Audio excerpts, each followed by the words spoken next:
yang mendasar dari artificial intelligence di Indonesia adalah menurut saya, karena kita bicara karir dan bisnis ya. Jadi yang paling mendasar persoalan kita adalah kalau kita harus otokritik terhadap diri kita adalah ekosistem.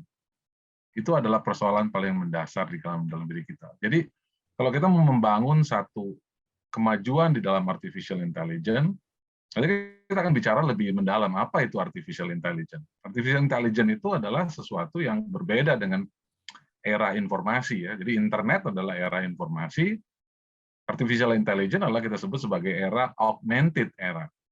Jadi so this is a very new era yang kita harus bersiap. Kalau kita bersiap, dan sekarang kita lihat sendiri, anak-anak yang sekarang belajar baru masuk tingkat 1, di tingkat begitu dia lulus, tidak ada lagi bidang-bidang pelajaran yang dia dapatkan. Jadi misalkan seperti pelajaran apa? Accounting misalkan. Nah ini juga harusnya menjadi national discussion kepada Menteri Pendidikan, kepada semuanya, karena kurikulum kita udah outdated. Bukan hanya outdated karena cara mengajarnya yang lebih banyak memorize data. Jadi kalau kita lihat aja, kalau kita sejak SD sampai SMA sampai kuliah, kita mengalami bahwa kita belajar approach-nya itu memorize data.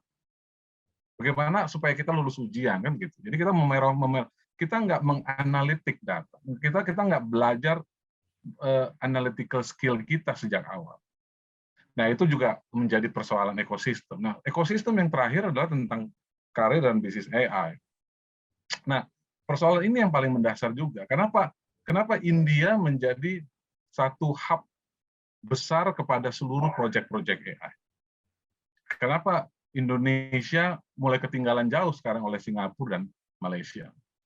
Jadi kita selalu, pemerintah seharusnya lebih berfokus menantang dengan proyek-proyek di dalam negerinya mereka sendiri. Berapa banyak BUMN sekarang yang mau mentransformasi dengan AI? Sedikit sekali. Dan semua proses itu tidak transparan dilakukan. Sehingga inovasi dan talent-talent yang bagus, terutama dari perusahaan-perusahaan lokal yang membangun teknologi AI, itu nggak cepat berkembang. Cina adalah luar biasa, karena AI itu nggak bisa kemampuan skill AI itu nggak bisa didapat dengan belajar. AI itu di-challenge dengan project. Jadi bagaimana project-project besar dari BUMN yang harus ditransformasi, diberikan kepada semua perusahaan-perusahaan lokal khususnya untuk di-challenge bagaimana kamu mentransformasi korporasi-korporasi ini menjadi AI structure company. Nah, itu yang menurut saya yang menarik yang kita harus diskusikan, karena kita tahu bahwa ada era yang selalu berubah. Misalkan era awalnya adalah agriculture, kemudian ada industri. Dari industri masuk ke era informasi. Dari informasi sekarang kita masuk ke era augmented. Setiap ada perubahan era, teknologi industri selalu di depan dari pendidikan. Nah, itulah yang di tengah-tengah itu kita sebut sebagai social pain. Karena apa? Karena ketinggalan pendidikan mensuplai kebutuhan industri dan kebutuhan teknologi. Nah, perubahan dari agriculture ke industrial itu social pain-nya nggak terlalu parah. Tapi perubahan antara era informasi ke dalam augmented, nah itu akan jauh berubah dengan cepat. Jadi sekarang misalkan apa pekerjaan yang tidak ada lagi? Kita bilang, kita nggak bicara soal pekerjaan yang nggak ada lagi ini 10 tahun lagi. Kita bicara pekerjaan yang nggak akan ada lagi ini sekitar 3 tahun, 4 tahun lagi. Artinya kalau adik-adik sekarang tingkat 1, be ready, your job will be lost. Jadi apa yang hilang? Yang paling hilang pasti drivers, farmers, printers and publishers, cashiers, travel agents, manufacture workers, dispatchers atau seluruh call centers, waiting tables dan bartender, resepsionis, CRM, customer relationship management, kemudian telemarketing, fast food, bank tellers, accountant. Nah, sekarang kita lihat berapa banyak orang masih belajar accounting. That will be lost. Stock traders, construction workers, bahkan nurses, dan terakhir barangkali yang mengejutkan adalah lawyers dan medical doctors. Itu semua kita nggak bicara, kalau yang terakhir-terakhir mungkin kita bicara soal sekitar mungkin 10 tahun lagi akan hilang. Tetapi kalau kita bicara soal yang saya sebutkan di depan, termasuk accountant, that will be lost in the next 4 years, 5 years. Nah, jadi kurikulum harus berubah segera. Karena begitu mereka lulus sudah nggak ada lagi. Nah, bagaimana social pain ini akan kita lewati? Menurut saya social pain itu harus dilewati dengan seperti Pak Kolonel bilang tadi, yang paling penting sebenarnya yang dilatih kepada anak-anak di dalam universitas khususnya adalah kemampuan growth mindset. Memang growth mindset ini ya harus dari kecil. Karena kalau udah universitas terus kita mau mengubah orang punya growth mindset, jadi hanya ada dua itu mindset, fixed mindset dan growth mindset. Nah, growth mindset itu orang yang nantinya punya adaptability yang tinggi. Jadi dia mampu beradaptasi. Nah, anak-anak yang milenial biasanya growth mindset-nya lebih baik. Nah, apalagi dia harus punya adaptability skill yang jauh fleksibel. Dan kalau kamu sekarang lulus sebagai accountant, be ready kamu jadi data science. Gitu. Jangan, saya nggak mau jadi. Nggak, kamu harus be ready untuk itu. Karena di universitas yang paling terpenting adalah structure of thinking yang diajari. Memang pendidikan kita terus terang, yang saya alami sendiri, saya terus terang bahwa processing data itu kecil, memorizing data yang banyak. Apalagi segi kita kecil. Jadi sekarang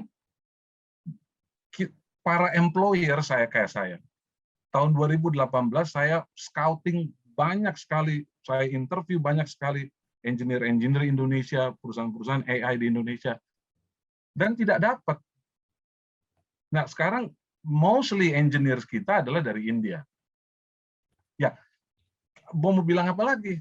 Kalau kita mau challenge ke AI yang membangun produk yang sangat baik, ya kita nggak siap, Indonesia belum siap. Nah, makanya ini adalah katanya McKinsey akan hilang jutaan, puluhan juta tahun 2025 seluruh dunia, tetapi akan di-create lebih banyak pekerjaan. Nah, persoalannya, the new jobs yang akan di-create itu, seperti data science, data analytics yang tadi, dan masih banyak lagi yang lainnya, kita bisa lebih serius, apakah bisa di-handle oleh Indonesian talents? Siap nggak? Nah, pemerintah nggak bisa mengharapkan, oke, kita berikan training kepada anak-anak, kita berikan training. No, orang nggak bisa menjadi good programmers, menjadi coder, good coder, menjadi AI spesialis, menjadi data scientist yang hebat, kalau nggak dapat di-challenge atau diterjunin kepada difficult project. Nggak mungkin bisa. Nah, bagaimana pemerintah bisa menghasilkan ekosistem itu? So, pemerintah harusnya gaungnya lebih besar, bicara soal tentang seluruh BUMN, proyeknya dilarikan semua ke AI. So, prepare all the projects, challenge all the Indonesian local company, challenge kepada untuk merekrut kepada pegawai-pegawai yang dari Indonesia. Sama juga seperti kita kenapa nggak punya GIC? GIC itu adalah Singaporean badan yang kalau saya pergi ke sana, mereka selalu bilang bahwa ya yang penting you establish you punya holding, immediately saya kasih uang. Ini awal-awal ya, waktu dulu saya di awal-awal. Immediately saya kasih uang, tapi kamu harus merekrut semua tenaga-tenaga kerja dari engineer dari Singapura. Kalau kamu enggak, kalau saya sudah bayarin, kamu rekrut engineer dari asing, ya nggak ada gunanya bagi saya. Nggak boleh. So why don't we set up something like that in Indonesia? It's very easy. Kita nggak perlu menginvent sesuatu yang baru. Kita mencontoh a successful transformation yang dilakukan Singapura, Malaysia, Hong Kong, dan India. Jadi dibuat badan yang bersedia langsung, oke, saya akan bantu seluruh startup, ya, yang punya ide, yang punya apa, bantu semua startup yang punya ide, challenge dengan semua project-project yang sulit. Dan we will finance it.